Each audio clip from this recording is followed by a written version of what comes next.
เจริญสุขีพ่อแม่พี่น้องตัวโคงเขตห้องมนุษย์โลการายการวันนี้มีวาสนาได้ปิกขึ้นมาออกอากาศกล้องอู้ตามสัจจังเสียงดังว่องว่องล่องตยขึ้นในท้องฟ้าเข้าสู่เครื่องฮับปุ๊บปั๊บบัจจาคือคนตัวหน้าได้ฟังเป็นอริยธรรมสัจจังของพระพุทธังสัมพุทธเจ้าสัมพุทธเจ้าขอถวายความเคารพพระมหาเถระพระเถรานุเถระเจ้าคณะพระสังฆาธิการทั่วโลกขออำนวยพรท่านผู้ฟังสาธุชนพุทธบริษัททั้งหลายวันนี้รายการเสียงธรรมกำจัดโควิดซึ่งมาแทนรายการเสียงจากชุมชนสันทรายหลวงนะวัดสันทรายหลวงของท่านพระครูสังฆบริหารธรรมนูญซึ่งตอนนี้ยังแบบพร้อมที่จะมาออกรายการท่านผู้ฟังก็ยังจะมาได้รับฟังธรรมบทนิทานธรรมบทครับเรื่องราวอย่างต่างๆที่ท่านพระครูเพิ่นได้เคยนำมาแต่ว่าวันนี้ก็เหมือนเดียวกันอาตมาพระครูปริยัติยานุศาสตร์ที่ปรึกษาเจ้าคณะอำเภอเมืองเชียงใหม่วัดป่าหินเป็นผู้มาดำเนินรายการแทนอันดับแรกก็รายงานสถานการณ์โควิดเก้าโควิด62หรือว่าโควิด19เนาะโควิด19 62โควิด62เกิดในปี2562ปลายเดือนนะที่เราได้ว่ากันมาตลอดพฤศจิกาธันวาที่เมืองอู่ฮั่นนะแต่ก็มีศาสตราจารย์ตาสุกุจากประเทศญี่ปุ่นเพิ่นได้วิจัยและก็ได้ประกาศออกมาตะวานี้อาตมาก็ได้นำมาออกอากาศแต่ว่ามาตันสุดเวลามันหมดไปเหี่ยก่อนวันนี้จะได้เอามาวาดต่อเป็นบทประพันธ์แหล่เป็นกลอนแหล่นะเรื่องแหล่งการติดโควิด62นะ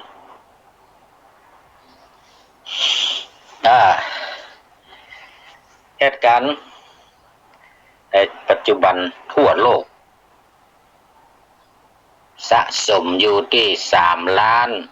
3,138,190นี่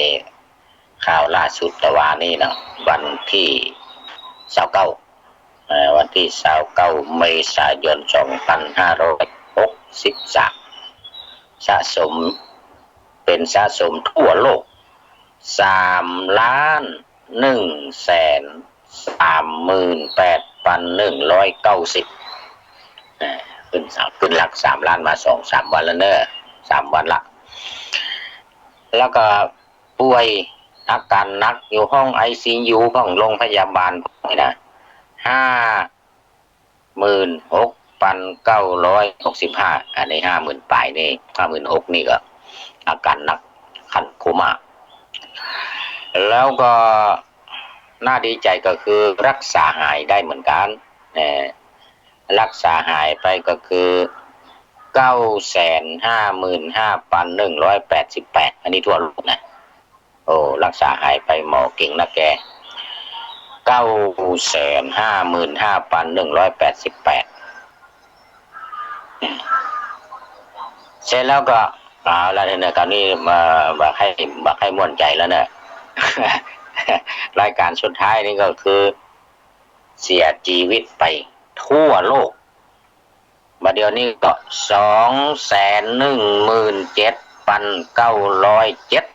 217,974 คนเออ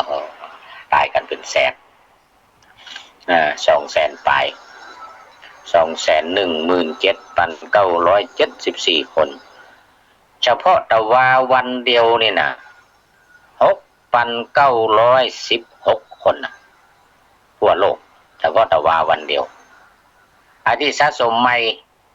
ที่เป็นใหม่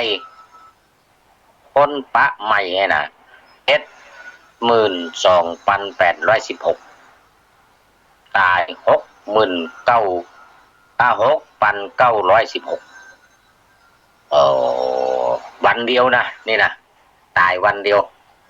เป็นวันเดียวเพิ่มนะเป็นเพิ่มวันเดียว72,816ตายเพิ่มวันเดียวแต่วันซืนรายงานของตะวันนี่ยังไม่ได้หันเดือน6,916รายงานวันที่29ก็คือรายงานของวันที่28เนี่ยอันนี้จะค่อนข้างจะจ้ามาตันสมัยไปหน่อย ของวันที่29เนี่ยนะของวันที่29นั้นมันมาหลักฐานเหตุการณ์นั้นยังไม่ได้สรุปออกมาเดี๋ยววันนี้ล่ะนะวันที่มันจะรู้ออกมาแล้ววันที่29เป็นอย่างไรเนาะแล้วนี่ลำดับ1 2 3 4 5 6เนอะลำดับ1 2 3 4 5 6ทั่วโลกอันดับที่1ก็อเมริกาเหมือนเดิมตายไปแล้ว59,266 95,266แต่วันซืนตายวันเดียวนะ2,469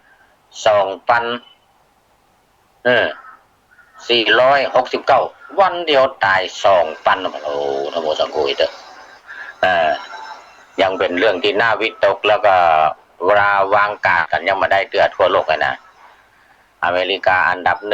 ที่เป็นสะสมอยู่ก็คือ1,35,765เป็นสะสมไว้เป็นอยู่ในอเมริกาล้นหงยาแล้วมาเดี๋ยวนี้ล้นหงยาอาการนักก็มีอยู่25,409นี่อาการหนักเนอะอยู่ในหงยาเนอะ ICU เนอะเสร็จแล้วก็หายไปนี่ก็น่าดีใจหน่อย834,261 834,261อันนี้อันดับนะอันดับก็คือยังเป็นอเมริกาที่บอกว่าแซงหน้าหนีไปห่างๆนะแซงอิตาลีฝรั่งเศสสเปนเยอรมันUK ประเดี๋ยวนี้เยอรมันลงมาอยู่ต่ำสุดละรายการที่6เยอรมัน สเปนยังเป็นอันดับ2อยู่ในอิตาลีถอยละอิตาลีลงมาอันดับ3แล้วก็ฝรั่งเศสอันดับ4 UK สหราชอาณาจักรประเทศอังกฤษมาเป็นอันดับ5เป็นอันดับ5ไทยอยู่ที่59อยู่ที่อันดับที่59ก็น่าดีใจอยู่นะถอยลงมามาดูประเทศไทยอย่างสักน้อยเนาะประเทศไทยแต่ว่านี่ก็ที่เป็นใหม่9 คนส่วนใหญ่อยู่ทางภาคใต้เนอะยะลาภูเก็ต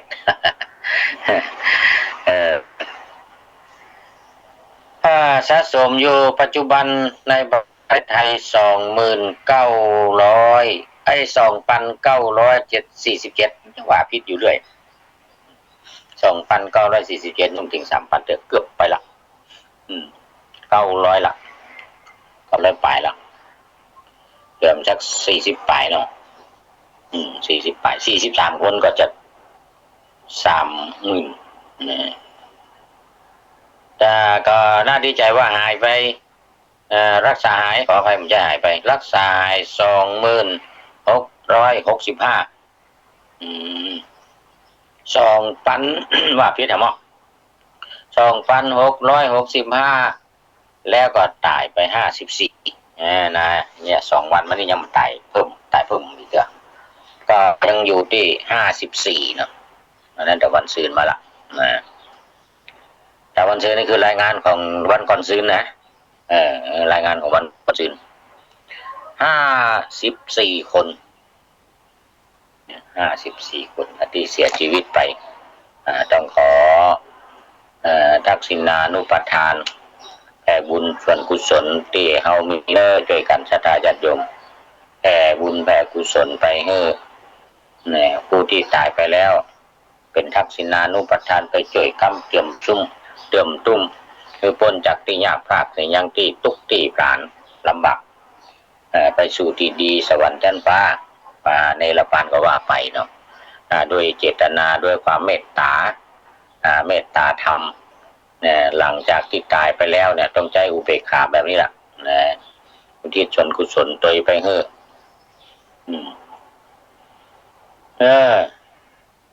ก็มาต่อในเรื่องรายงานอย่างที่ว่าตะกี้เนาะศาสตราจารย์ด็อกเตอร์ตาสุกุฮอนโจตาสุกุฮอนโจจาก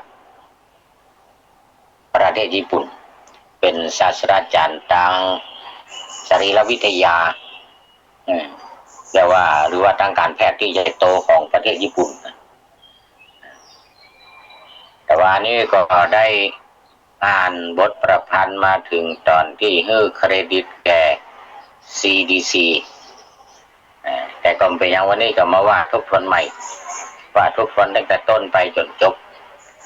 ว่าตอนไปจะจบมันก็เหลือแค่3-4 บทเนาะได้สรุปละเราก็จะได้มาเข้าหาธรรมโมในวันนี้ธรรมะที่จะชนะโควิดได้ ตกตะลึงตรึงเพลิดเมื่อเกิดเรื่องตื่นเต้นในเมืองญี่ปุ่นนั้นหนาศาสตราจารย์ด็อกเตอร์ตาสุกุออนโจระบุขึ้นต่อหน้าสื่อมวลชนที่พากันมาสัมภาษณ์ศาสตรา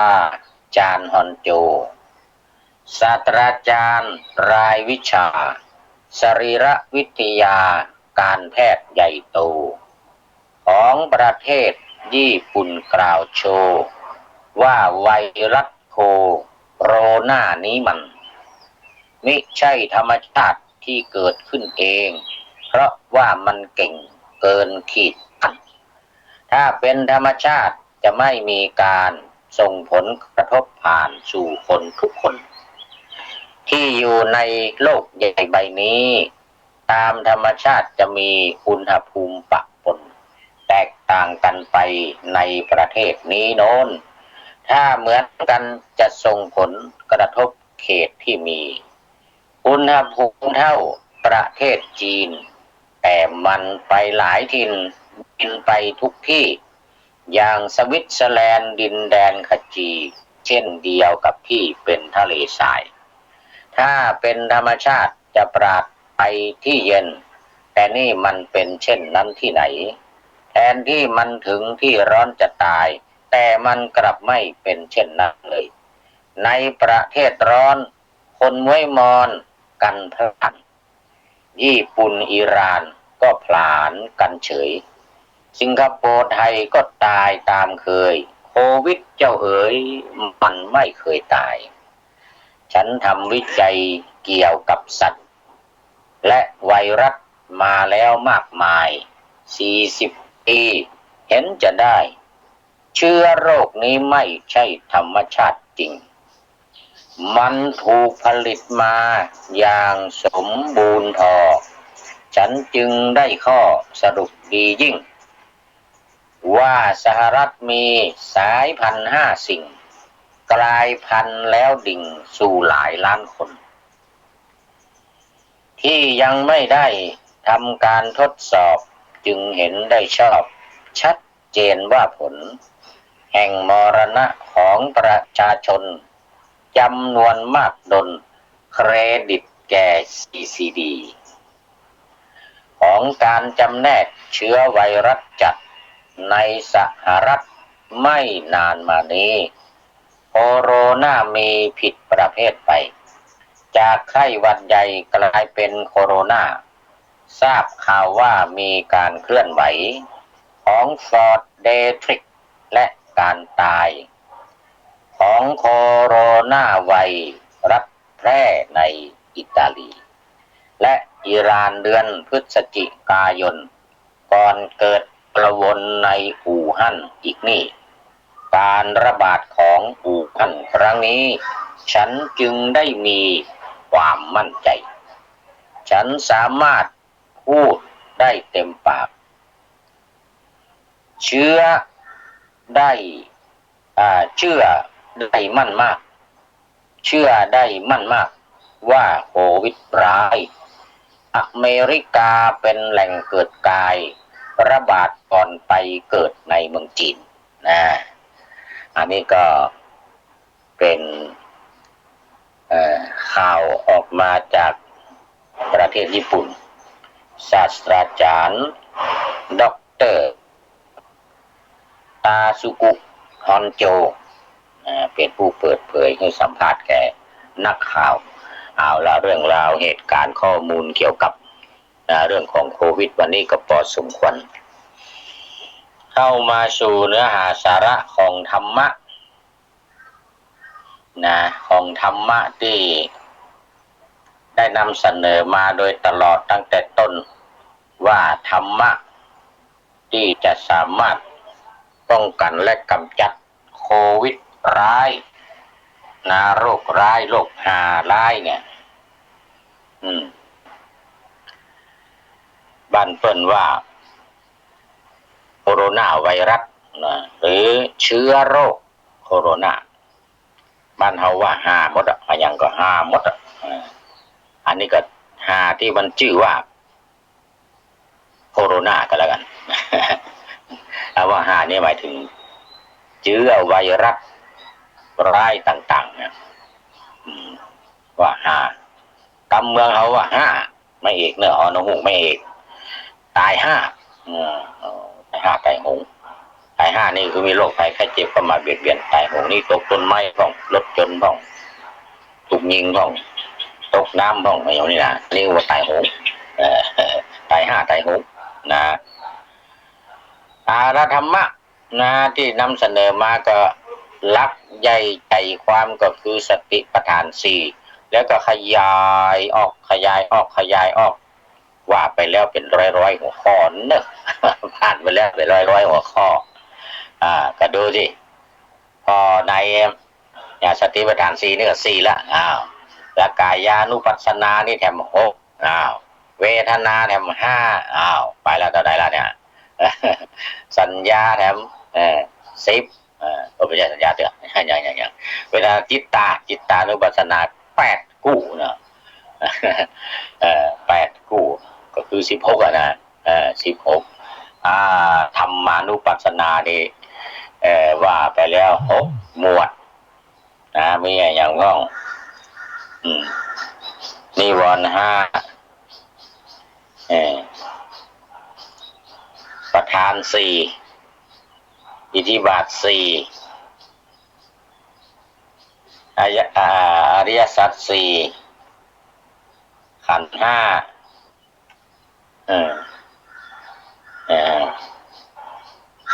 ขันธ์5แล้วก็